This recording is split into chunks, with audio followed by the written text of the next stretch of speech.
Now we go back to family counseling and family values. Islam has insisted that family is built on solid foundation.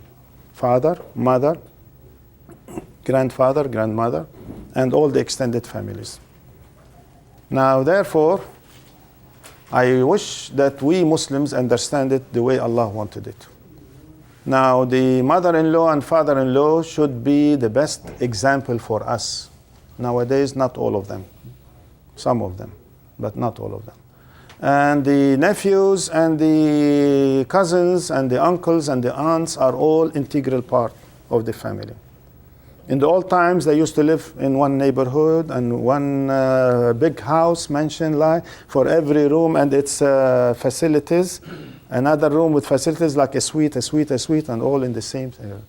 But now, nobody wants to see anybody. Leave me alone. Me and my wife, and not even your mother, your father, your brother, your sister. Leave them alone. And vice versa.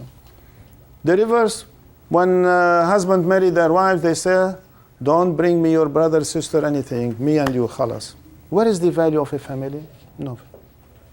Yes, if you bring your brother to live in your house, Rasul sallallahu alaihi wasallam told us, Alhamu al-maut.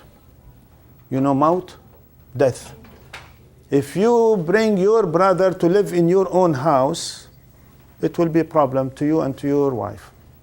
I have seen cases in Chicago when I was there.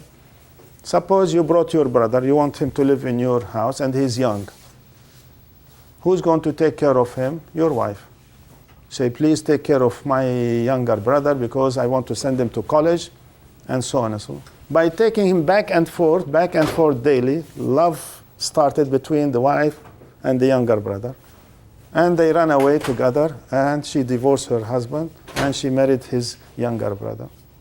It happened, a good number of that. So there is rules and regulation that if you want to help your own brother as a father, as a husband, help him, but don't put him in your own personal house. Put him in another apartment, even more money. Otherwise, don't bring him from your country to America or in your Muslim country, because there will be a time when something goes wrong. So in the family values that we are talking about values with morality.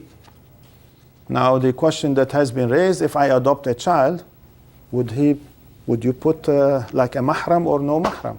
That's also value. We are talking about family values. Family values is built on morality. Now family values, even Quran in chapter 24, telling us your children, when you have to teach them to knock at the door 3 times a day, means your bedroom is locked and your children have no right to enter that bedroom 3 times a day. Fajr time, afternoon, qaylula, rest, and at night. Why? Because you might be relaxed with your husband and not taking care of yourself. That's your private life that you have to enjoy it with your husband, and therefore you have to teach your children that way. But our children are not being told that the value.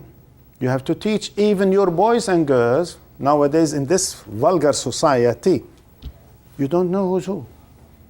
Even brother and sister now may have sex relationship. Even father and daughter may have sex relationship. Don't you hear it every day on public? I'm not talking about Muslim, but we are also human beings. The more you allow integration or assimilation without values and barakah, the more we allow shaitan to enter into our house to disturb our house.